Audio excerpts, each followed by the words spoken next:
চাচা আবু তালিবের হাত ধরে হযরত মুহাম্মদ সাল্লাল্লাহু আলাইহি সাল্লাম পা রাখলেন এক বিশাল যাত্রাপথের শ্যামের বিশ্বস্ত ভূমির দিকে। কে ভেবেছিল এই সফরই একদিন পৃথিবীর ইতিহাস বদলে দেওয়া একজন মহামানবের জীবনের অন্যতম গুরুত্বপূর্ণ অভিজ্ঞতা হয়ে উঠবে। চলুন ফিরে যায় সেই আবেগময় যাত্রার প্রথম দিনগুলোতে, যেখানে মরুপ্রান্তর, ব্যবসা, ভালোবাসা আর ভবিষ্যতের এক মহান দায়িত্ব একাকার হয়ে গিয়েছিল। আসসালামু আলাইকুম ওয়া রাহমাতুল্লাহ। প্রিয় দর্শক, মহানবী হযরত মুহাম্মদ সাল্লাল্লাহু আলাইহি সাল্লাম তখন মাত্র ৬ বছর বয়সের শিশু। মা আমিনা তাকে নিয়ে মদিনায় তার মামার বাড়ি গিয়েছিলেন।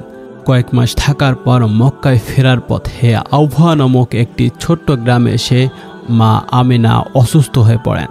সে বিরান মরুভূমিতে কোনো সাহায্য ছাড়াই শিশু মুহাম্মদ সাল্লাল্লাহু আলাইহি সাল্লামের চোখের সামনে মা আমিনার ইন্তেকাল ঘটে। একজন ছোট শিশু তার জীবনের সবচেয়ে বড় আশ্রয় হারায়। চারিদিকে নীরবতা, মরুভূমির নীরব কান্না আর ছোট্ট মুহাম্মদ সাল্লাল্লাহু আলাইহি সাল্লামের নিঃশব্দ কষ্টের সাক্ষী হয় আবহাওয়ার বালুরাশি।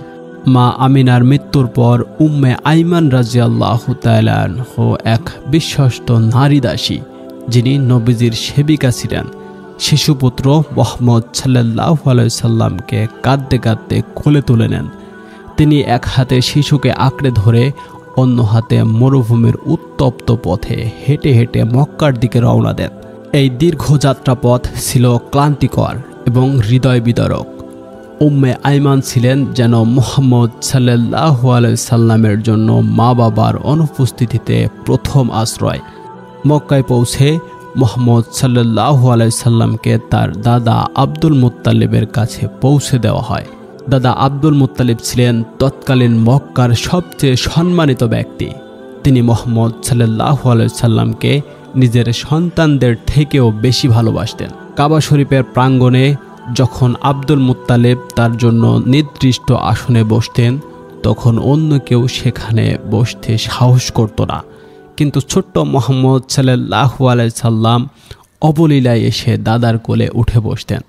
তার দাদা ভালোবাসায় উজ্জ্বল হাসিতে তাকে কোলে নিয়ে সবাইকে বলতেন, এ আমার নাতি, যার জন্য বড় ভবিষ্যৎ রয়েছে। দাদা আব্দুল মুত্তালিব মুহাম্মদ সাল্লাল্লাহু আলাইহি সাল্লামকে কখনো মায়ের অভাব অনুভব করতে দেননি। তার খাদ্য, পোশাক, শিক্ষা, এমনকি নৈতিক আচরণেও দাদা অক্লান্ত মনোযোগী ছিলেন। তিনি নবীজির হাত ধরে মক্কার গুরুত্বপূর্ণ মজলিসে নিয়ে যেতেন, যাতে মুহাম্মদ সাল্লাল্লাহু আলাইহি সাল্লাম ছোটবেলা থেকেই কুরাইশ নেতাদের সভা, সৌজন্য এবং ভাষার রীতিনীতি শিখতে পারে।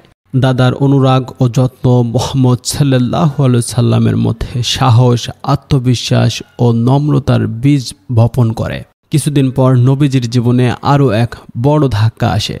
দাদা আব্দুল মুত্তালিব বয়সের ভারে অসুস্থ হয়ে পড়েন। মৃত্যুর আগে তিনি খুব চিন্তিত হয়ে পড়েন তার প্রিয় নাতির ভবিষ্যৎ নিয়ে। শেষ মুহূর্তে তিনি তার প্রিয় পুত্র আবু তালিবের হাতে মুহাম্মদ সাল্লাল্লাহু আলাইহি সাল্লামকে সঁপে দেন, এই মর্মে যে যেন তিনি তার সন্তানের চেয়েও বেশি মুহাম্মদ সাল্লাল্লাহু আলাইহি সাল্লামকে ভালোবাসেন ও রক্ষা করেন।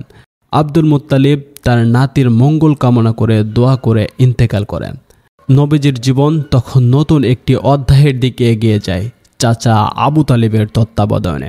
চাচা আবু তালিব ছিলেন দাদার অনুগত পুত্র এবং অত্যন্ত সম্মানিত ব্যক্তি। দাদা আব্দুল মুত্তালিবের নির্দেশে আবু তালিব নবীজির তত্ত্বাবধানের দায়িত্ব নেন। তিনি নবী মুহাম্মদ সাল্লাল্লাহু আলাইহি সাল্লামকে নিজের সন্তানের চেয়েও বেশি স্নেহ করতেন। তিনি অঙ্গীকার করেন, যতদিন জীবিত থাকবেন মুহাম্মদ সাল্লাল্লাহু আলাইহি সাল্লামকে কখনো একা হতে দেবেন না এবং সব বিপদ থেকে রক্ষা করবেন। এই স্নেহ ও মমতার বন্ধন ছিল কোনো রক্তের সম্পর্ক থেকেও গভীর। আবু তালিবের নিজের পরিবার ছিল বেশ বড়, তার অনেক সন্তান ছিল, তবে মুহাম্মদ সাল্লাল্লাহু আলাইহি সাল্লামকে সব সন্তানদের মধ্যে বিশেষ জায়গা করে দেন। যখনই খাবার দেওয়া হতো, আবু তালিব আগে মুহাম্মদ সাল্লাল্লাহু আলাইহি সাল্লামকে ডাকতেন। যখন রাতের আধার নেমে আসতো, আবু তালিব মুহাম্মদ সাল্লাল্লাহু আলাইহি সাল্লামকে নিজের বিছানায় পাশে শুয়ে রাখতেন। মুহাম্মদ সাল্লাল্লাহু আলাইহি সাল্লামের কোমল শৈশব কেটেছে আবু তালেবের ঘরের উষ্ণতা ও ভালোবাসায়। আবু তালেব ধনী ছিলেন না, তার আর্থিক অবস্থা খুবই দুর্বল ছিল। তবুও তিনি মুহাম্মদ সাল্লাল্লাহু আলাইহি সাল্লামকে কখনো দারিদ্র্যের কষ্ট বুঝতে দেননি। যা ছিল তাই দিয়ে মুহাম্মদ সাল্লাল্লাহু আলাইহি সাল্লামকে ভালোবাসায় ঘিরে রাখতেন। নবীজির প্রতি তার এই নিঃস্বার্থ ভালোবাসা ছিল এমন, যা কোনো ধন সম্পদ ছাড়াও এক বিশাল হৃদয়ের দান ছিল। আবু তালিব নিজের খাবার কমিয়ে, নিজের সন্তানের প্রয়োজন কমিয়ে মুহাম্মদ সাল্লাল্লাহু আলাইহি সাল্লামের সুখের দিকে নজর দিতেন। শৈশবের পরিবেশ মানুষের চরিত্র গঠনে বড় প্রভাব ফেলে। আবু তালিবের সহচর্যে মুহাম্মদ সাল্লাল্লাহু আলাইহি সাল্লামের মধ্যে দয়া, সহমর্মিতা, আত্মসম্মান এবং দায়িত্ববোধের গুণগুলি গভীরভাবে বিকশিত হয়। তিনি আবু তালিবের থেকে নেতৃত্ব শিক্ষা নেন, শেখেন কথা বলার শালীনতা এবং আত্মসম্মানের মূল্য। এই সময় থেকেই মুহাম্মদ সাল্লাল্লাহু আলাইহি সাল্লাম চারপাশের মানুষদের মধ্যে বিশেষ সম্মান অর্জন করতে শুরু করেন। ছোট্ট মুহাম্মদ সাল্লাল্লাহু আলাইহি সাল্লামকে আবু তালিব প্রায়শই নিয়ে যেতেন কুরাইশের গণ্যমান্য লোকজনদের সভায়, যেখানে মুহাম্মদ সাল্লাল্লাহু আলাইহি সাল্লাম দেখতেন কিভাবে কূটনৈতিক আলোচনা হয়, কিভাবে মানুষ বিচার করে, কিভাবে চুক্তি হয়। এই সব অভিজ্ঞতা তার মনে গভীরভাবে দাগ কাটে। ছোট্ট বয়সেই তিনি হয়ে ওঠেন মক্কার সবচেয়ে বিশ্বাসযোগ্য ও সত্যবাদী তরুণ।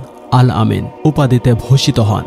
এই সামাজিক শিক্ষা ছিল তার ভবিষ্যৎ নবুয়তের মিশনের প্রস্তুতির এক অপরিহার্য ধাপ। যদিও আব্দুল মুত্তালিব স্বল্প সময়ের জন্য মুহাম্মদ সাল্লাল্লাহু আলাইহি সাল্লামকে লালন করেছিলেন, তবে তার দাদার ব্যক্তিত্ব ও স্নেহ মুহাম্মদ সাল্লাল্লাহু আলাইহি সাল্লামের হৃদয়ে নিখুঁত ছাপ রেখে যায়। দাদার সম্মান, বিচক্ষণতা ও নেতৃত্বের গুণগুলি নবীজির চরিত্রে পরিণত হয়। আবু তালিবও তার পিতার আদর্শ অনুসরণ করে মুহাম্মদ সাল্লাল্লাহু আলাইহি সাল্লামকে লালন পালন করতে থাকেন।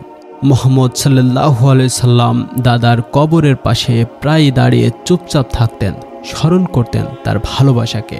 শৈশবের দিনগুলো শেষ হতে না হতেই মুহাম্মদ সাল্লাল্লাহু আলাইহি সাল্লাম জীবনের কঠোর বাস্তবতার মুখোমুখি হন। দারিদ্র্যের বোঝা লাঘব করতে তিনি নিজেই রোজগারের চেষ্টা শুরু করেন। ছোটবেলা থেকেই তিনি বকরি চড়ানো শুরু করেন। এই শ্রম জীবন মুহাম্মদ সাল্লাল্লাহু আলাইহি সাল্লামের মধ্যে দৃঢ়তা, ধৈর্য এবং আত্মনির্ভরতার শিক্ষা গেঁথে দেয়। একজন অনাথ শিশু থেকে এক পরিশ্রমী তরুণ হয়ে ওঠার শুরু হয় এই সময় থেকেই। কিশোর বয়সে নবী মুহাম্মদ সাল্লাল্লাহু আলাইহি সাল্লাম তার চাচা আবু তালিবের সঙ্গে শ্যাম অঞ্চলের দিকে একটি ব্যবসায়িক সফরে অংশ নেন। এই সফর তার জীবনের জন্য গুরুত্বপূর্ণ হয়ে ওঠে। সফরের পথে তিনি সমাজের নানা স্তরের মানুষের সাথে মিশেন এবং বাণিজ্যিক লেনদেনের নিয়মকানুন শিখেন। এই সফরেই সিরিয়ার একটি খ্রিস্টান সন্ন্যাসী বাহিরা নবীজির মধ্যে ভবিষ্যৎ নবুয়তের লক্ষণ দেখতে পান। বাহিরা আবু তালিবকে মুহাম্মদ সাল্লাল্লাহু আলাইহি সাল্লামকে রক্ষা করার পরামর্শ দেন, কারণ তার মধ্যে ছিল ভবিষ্যৎ নবীর আলামত। শৈশব থেকে কৈশোর পেরিয়েও তারুণ্যে পা রাখলেও আবু তালিব মুহাম্মদ সাল্লাল্লাহু আলাইহি সাল্লামকে আগলে রাখতেন। তিনি মক্কার সবচেয়ে নেতৃত্ব স্থানীয় ব্যক্তি ও গোত্রের সামনে সব সময় মুহাম্মদ সাল্লাল্লাহু আলাইহি সাল্লামের সম্মান রক্ষা করতেন। কেউ যদি মুহাম্মদ সাল্লাল্লাহু আলাইহি সাল্লামকে কষ্ট দিতে চাইত, চাচা আবু তালিব তার সামনে দাঁড়াতেন ঢাল হয়ে। আবু তালিব তার জীবনের শেষ পর্যন্ত মুহাম্মদ সাল্লাল্লাহু আলাইহি সাল্লামের জন্য ছিলেন ছায়ারূপ এক অভিভাবক। তার নির্ভরতা ও ভালোবাসায় মুহাম্মদ সাল্লাল্লাহু আলাইহি সাল্লাম জীবনের কঠিন সময়গুলো সহজভাবে অতিক্রম করতে সক্ষম হন।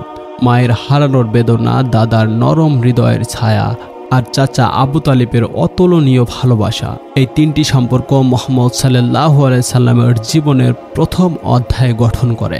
তিনি মাতৃস্নেহের কোমলতা, দাদার নেতৃত্বের গাম্ভীর্য এবং চাচার স্নেহশীল ত্যাগের মিশ্রণে গড়ে ওঠেন। এই অনন্য অভিজ্ঞতা তাকে ভবিষ্যতের মহামানব হিসেবে গড়ে তোলে। তার জীবন ইতিহাসের পাতায় হয়ে যায় এক দীপ্তিময় আলোক স্তম্ভ।